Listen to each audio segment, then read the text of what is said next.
Hello and welcome to your favorite not food review show. We said that last time, it's not. It's talking about culture surrounding a certain food type or like group. Yeah. I'm one of your co-hosts, Em, and I sure do love being full off boba and then eating falafel for a full episode. Fall off of boba. Okay. Anyway, my name is Maya, and falafels are, fun fact, my favorite food of all time. So I'm really excited to be doing this, especially learning about my favorite food. So, folks, let's get talking about some falafel, baby. First, we're gonna talk about where we went. We went to Zoe's Kitchen, and I'm about to show you some good B-roll that I took of that. Play it now, editor Emma. And we got some falafel and pita. So this is, traditionally falafels are just the tiny little balls. It's of chickpeas and different types of seasonings. Specifically like Middle Eastern seasoning, and then the green. I think what we call it in Malayalam, which is our language, is methi. It's like this green sort of spinachy vegetable of some sort, but it's very flavorful. And this one we decided to get the pita version of it with tzatziki sauce. I think so. And vegetables, which is how it's usually eaten. I've never had stuff like falafel from Zoe's Kitchen. This is actually my second time going there. But Maya says that they have the best falafel in our location based on convenience. Yeah, because the other place is like 30 minutes away. Yeah, one of my favorite falafel spots by, I don't know if I should be revealing that information, but cut that out. I'll bleep it out. They actually shut down. I don't know why, but they always got their seasonings and the rest of their foods delivered from Israel, I believe. I believe it's from Israel, so it was, oh my god, so good. But unfortunately, they're closed. And Zoe's Kitchen is like the best option for us. It's cheaper and it's really, really good. And there's a boba place on the way back from there, so we got some of that. I finished my boba. All right, let's get eating.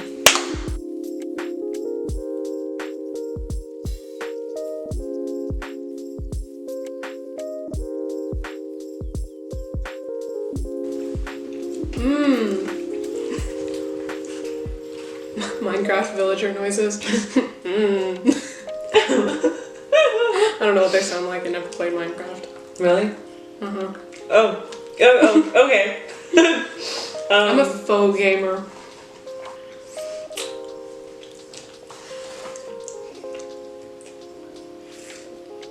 Did you drink it? That's really good. That olive oil taste. That good olive oil taste? It tastes like nothing. It tastes olives. I love olives. Sit back. So you like olives too?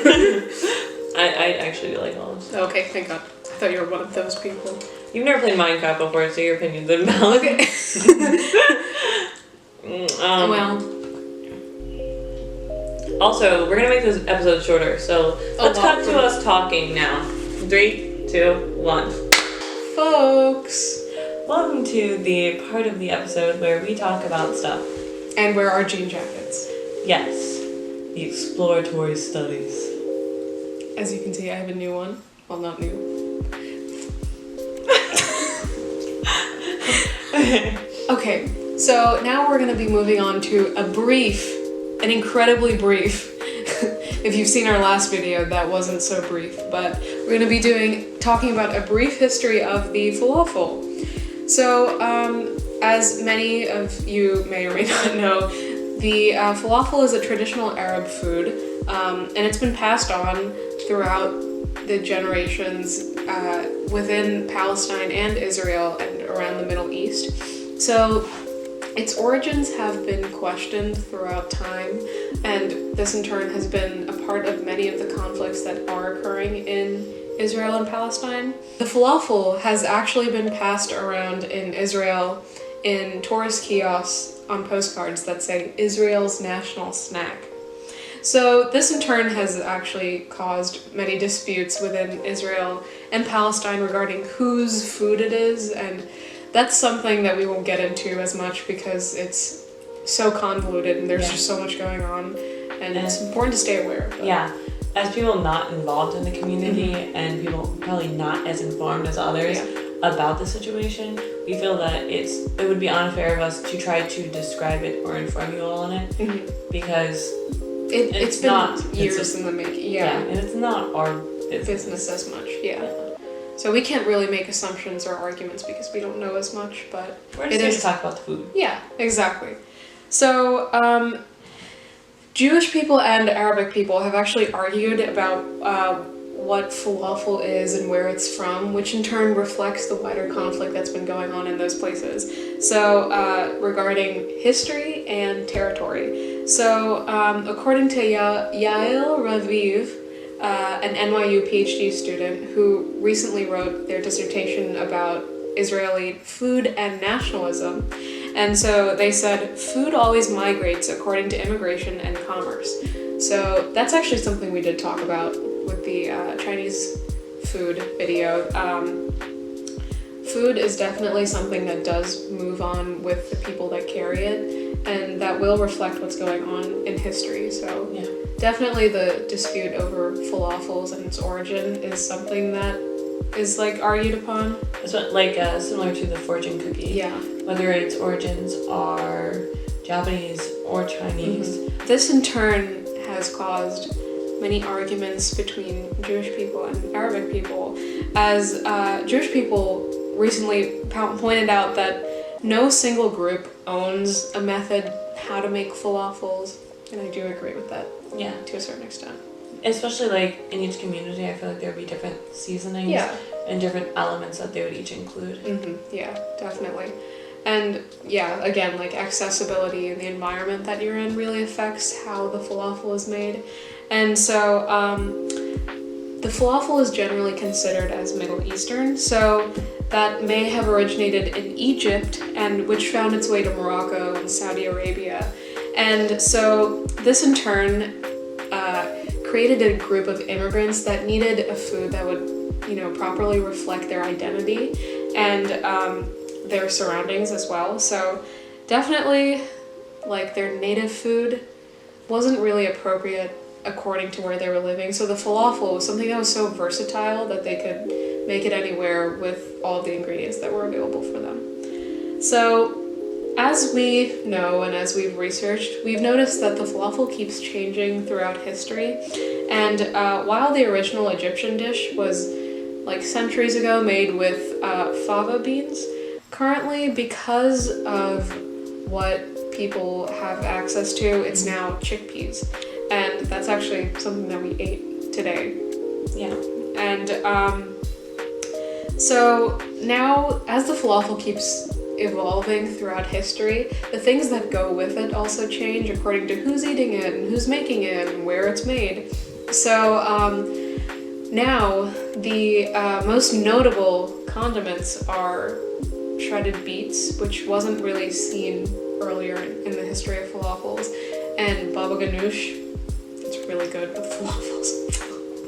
And French fries. That's a really good accompaniment with falafels. And so this in turn sparks, the debate over whether certain foods are based according to region and like the ties to history that it's had. But many historians believe that food is something that ties people together, not tear people apart, especially such an amazing food as falafels. So as we said, we don't have as much knowledge about the conflict that's going on, but historians have said it's a regional food and a people food. So the more they think and the more that they pray for peace, something that will tie people together is food. And whether that be through falafels or any other, culturally based cuisine. That's what's important. Yeah. So I'm going to talk about what happens, or how it happened, how the falafel got to the United States. It actually started in the late 1900s when in Israel it got really popular. So immigrants started bringing over the dish from their homeland, something that they loved and cared about, and sharing it with those they loved and cared about now in the United States. It wasn't really popular anywhere outside of Middle Eastern communities until post-1970s. But now you can find it very accessibly in a multitude of locations, like Zoe's Kitchen.